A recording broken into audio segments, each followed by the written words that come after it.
Terima kasih pemirsa, Anda masih bersama Kominfo Newsroom. Dari 19 desa yang ada di Kota Batu, Desa Junrejo menjadi salah satu desa yang sukses mendorong usaha ekonomi pedesaan dalam beberapa bentuk usaha home industry. Dan berikut liputannya untuk Anda.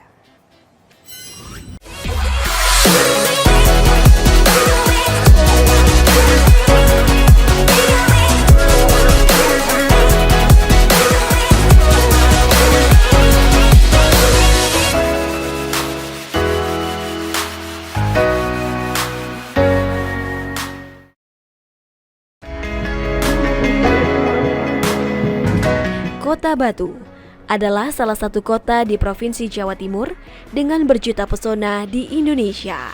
Diberkahi Tuhan dengan bentangan alam yang luar biasa dan berbagai keindahan yang tak ternilai harganya. Kota yang tercipta untuk dinikmati keindahan alamnya ini memiliki segala potensi terbaik nampak nyata di Kota Batu. Kota yang terus bergerak maju dengan segala energi untuk mencapai kemakmuran bersama. Terdapat 19 desa di Kota Batu, jumlah yang cukup besar. Saat ini, semua desa dituntut berbenah menemukan potensi dan mengembangkannya dalam berbagai bentuk inovasi. Salah satu bentuk nyata pembangunan desa yakni pada sektor pengembangan produk unggulan desa. Sebagai usaha ekonomi pedesaan untuk menciptakan ekosistem yang progresif, desa saat ini lebih mandiri dan perlahan tumbuh untuk menunjang ekonomi negara. Seperti di Kota Batu, Desa Junrejo, Dusun Rejoso yang sukses untuk mendorong usahanya untuk perekonomian dalam bentuk usaha home industry. Nah, kali ini saya akan mengajak Anda semua untuk berkeliling untuk menemui penggiat-penggiat UKM yang ada di Kota Batu, khususnya yang ada di Desa Junrejo. Yuk ikuti saya.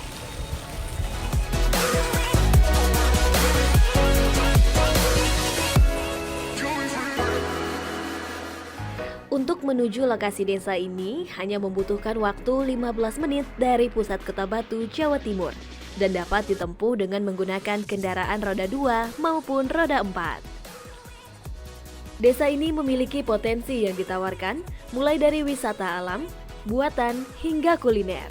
Selain itu, Kota Batu juga dikenal akan kreativitas masyarakatnya.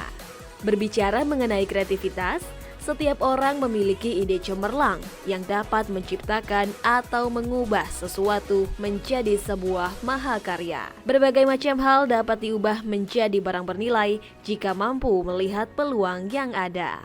Mengubah kayu menjadi produk bernilai ekonomis tinggi dan berguna dalam kehidupan sehari-hari merupakan wujud kreativitas masyarakat. Seperti Pak Tohu, pria pendiri usaha di bidang manufaktur sejak tahun 1997, kayu yang awalnya berbentuk gelondongan disulap menjadi produk berdaya guna tinggi yang dapat memfasilitasi kehidupan rumah tangga sehari-hari.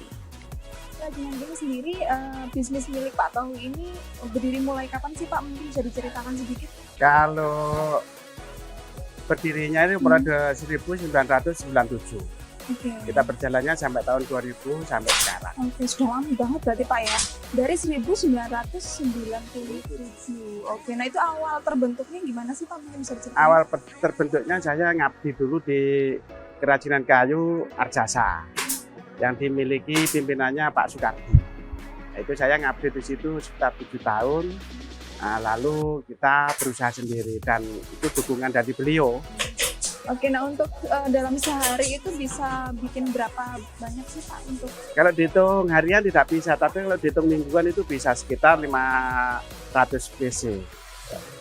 Oke, nah untuk produknya sendiri ini ada berapa macam sih Pak kalau boleh dihitung?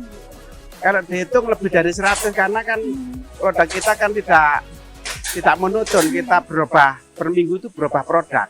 Oke. Nah itu yang kita lakukan berubah produk, tapi konsumen itu minta apa gitu saya lakukan dan bentuknya bagaimana saya harus inovasi terus. Nah, betul. Nah itu yang kita lakukan. Jadi pelanggan itu asik dengan membentuk sendiri dan kita membantu untuk memperbaiki akhirnya produksi. Oke, betul. Nah, cerita kesusahan-kesusahan waktu membuat bisnis ini apa sih Pak? Sebenarnya tidak ada. Kalau orang kerajinan kayu itu intinya yang seni, Iya, betul. seni budaya. Tadi urusannya seneng. Tidak ada kesusahan untuk apa itu tidak ada, karena beberapa produk itu yang membuat saya senang dan konsumen itu sangat senang sekali. Jadi produk tak menutun tadi itu konsumen itu akhirnya terus tertarik dengan produk kita. Oke, berarti nggak ada kesulitan ya Pak? Ya tidak ada gitu, ya tidak ada. Karena suka gitu ya? Karena seni, seninya Oke. itu muncul terus dan produk baru itu senang. Yang konsumennya senang, ya yang membuat juga senang. Betul. Ya itu bedanya di souvenir itu. Kita ngobrol soal dari pemerintah gitu ya. Pernah nggak sih ada kayak penyuluhan atau pembekalan seperti itu untuk UMKM? Kalau menurut Pak Tohu, saya ini memang dibekali oleh pemerintah. Salah satunya ya termasuk mental, nah terus pelatihan-pelatihan, nah terus permodalan dan pemasaran. Itu yang terutama. Oke Pak Tohu, terima kasih banyak saya sudah diperbolehkan ngulik-ngulik tentang usahanya Pak Tohu, kerajinan kayu ini. Nah sekarang saya mau lihat-lihat untuk proses pembuatannya, boleh ya Pak Boleh, ya? silakan monggo. Oke, Kita lakukan saya ya. bisa diantarkan Oke. Pak ya.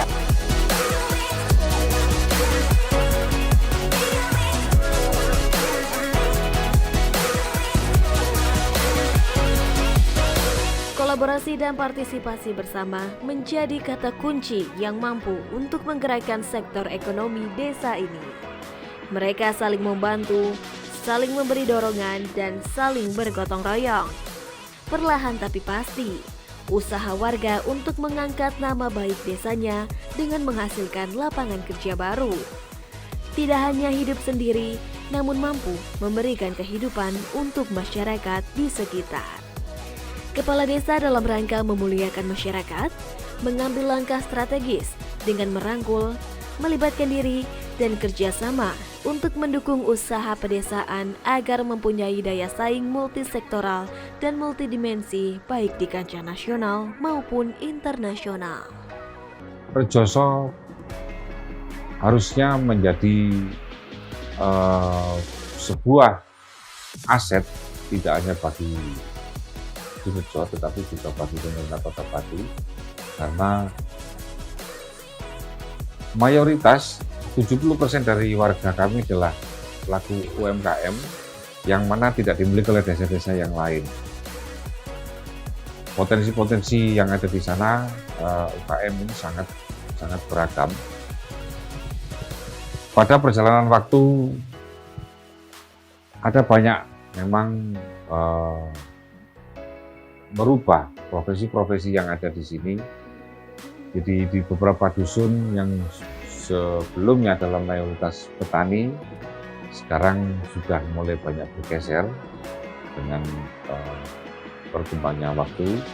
Begitupun di dusun Rejoso yang dulu-dulunya adalah dikenal sebagai cobek Batu Rejoso, tetapi karena ketersediaan bahan alam yang semakin menipis, tetapi kreativitas mereka untuk berkreasi ini cukup luar biasa. Jadi mereka tetap seorang pengusaha-pengusaha kecil yang tangguh. Jadi mereka beralih pada kerajinan-kerajinan apapun yang bisa dimanfaatkan dan bisa diperdayakan untuk kelangsungan hidup mereka. Usaha ekonomi pedesaan ini sesuai dengan visi Desa Junrejo yang ingin mewujudkan Desa Junrejo yang maju, transparan, dan bermartabat. Ditambah, terwujudnya kolaborasi antar masyarakat dan pemerintah dalam mencapai cita-cita dengan mengedepankan semangat gotong royong sebagai nilai luhur bangsa Indonesia akan membawa masyarakat mampu untuk menghadapi tantangan dan keterbatasan. Assalamualaikum Pak Yosi. Waalaikumsalam. Gimana kabarnya? Alhamdulillah. Baik. Oke pemirsa, kalau tadi kita sudah berbincang dengan kepala desa dan juga pelaku UMKM. Nah sekarang kita akan berbincang dengan Pak Yosi nih dari Diskumdag Kota Batu ya. Oke Pak Yosi, ini saya mau tanya-tanya nih untuk peran pemerintah sendiri untuk memajukan UMKM yang ada di Kota Batu ini seperti apa sih Pak Yosi? Ya, jadi gini, kalau peran pemerintah itu kita juga sudah berupaya, banyak upaya yang dilakukan oleh pemerintah. Salah satunya adalah dibangunkannya gedung pusat layanan usaha terpadu. Jadi pusat layanan terpadu untuk koperasi UMKM. Di sini kita itu melayani para pelaku usaha itu yang mempunyai masalah. Jadi istilahnya gini, para pelaku usaha di dalam kegiatannya berusaha pasti itu mempunyai kendala-kendala dalam usahanya. Betul. Di PLUT ini atau Pusat Layanan Usaha Terpadu atau yang biasa teman-teman sebut adalah PLUT, itu kita punya 5 konsultan. Ada 5 konsultan, itu bergerak di salah satunya adalah SDM, kemudian pembiayaan, kemudian manajemen, produksi, dan kelembagaan. Jadi 5 konsultan inilah yang membantu para pelaku usaha untuk menghadapi tantangan pada saat ini. Contohnya kemarin ketika pandemi, itu para pelaku usaha itu sangat-sangat mempunyai dampak yang jatuh sekali. Nah, untuk itu adalah PR bagi kita. Kemudian para teman-teman konsultan ini memberikan pelatihan. Jadi di PLUT ini adalah pusat pelatihan juga untuk istilahnya pemasarannya di online. Jadi karena memang pemasaran online paling efektif untuk saat ini. Jadi banyak sekali sih peran-peran terutama di Skundak. Selain ini juga pameran, juga pasar seperti itu. Oke nih, selain membantu untuk dari segi pemasaran seperti itu ya Pak Yosi ya. Nah, untuk dari pemerintah sendiri untuk perbantuan dana sendiri seperti apa sih untuk UMKM sendiri? Jadi gini, kalau untuk UMKM kita kan ada aturan yang kita itu memberikan hibah atau bansos itu kan ada aturan yang istilahnya ada payung hukumnya yang tidak bisa kita langgar. Jadi gini, pemberian bantuan kepada pelaku usaha itu adalah yang pelaku usaha yang sudah mempunyai kelembagaan. Minimal kita bisa memberikan ke mereka kalau sudah berbentuk koperasi atau lembaga yang sudah 2 tahun berjalan seperti itu. Jadi memang konsep kita rubah sedikit untuk saat ini. Jadi kita membina atau memberikan pendidikan kepada pelaku usaha bahwa mereka harus bisa mandiri dulu, dalam arti tunjukkan bahwa usahanya itu mereka punya komitmen untuk usaha baru. Menunjukkan potensinya dulu begitu ya Pak Yosi ya. Kita bantu apa yang kurangannya mereka. Tapi kalau belum istilahnya ibaratnya seperti orang mancing, belum kita sudah kasih tempat pancingnya, sudah kasih ikannya. Nah, itu kan kita nggak mendidik gitu loh. Kalau untuk saat ini kita mendidik para pelaku usaha komitmennya dulu. Nah, ketika sudah berjalan kendalanya itu yang akan kita bantu. Oke, intinya yang penting inovasi, komitmen dan konsisten seperti itu ya Pak Yosi ya. Oke Pak Yosi, terima kasih banyak. Ini saya mau keliling-keliling lihat produk-produknya, boleh ya Pak Yosi ya? Oke, terima kasih banyak ya Pak Yosi.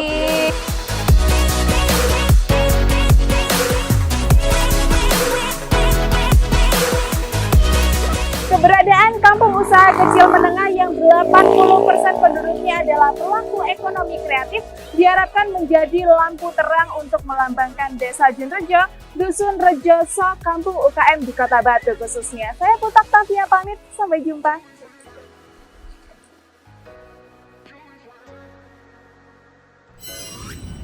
Itulah ragam informasi yang telah kami kemas untuk Anda. Dapatkan update berita pilihan setiap harinya di kanal GPR TV atau melalui media sosial gprtv.id. Saya Mona Azarini pamit, sampai jumpa.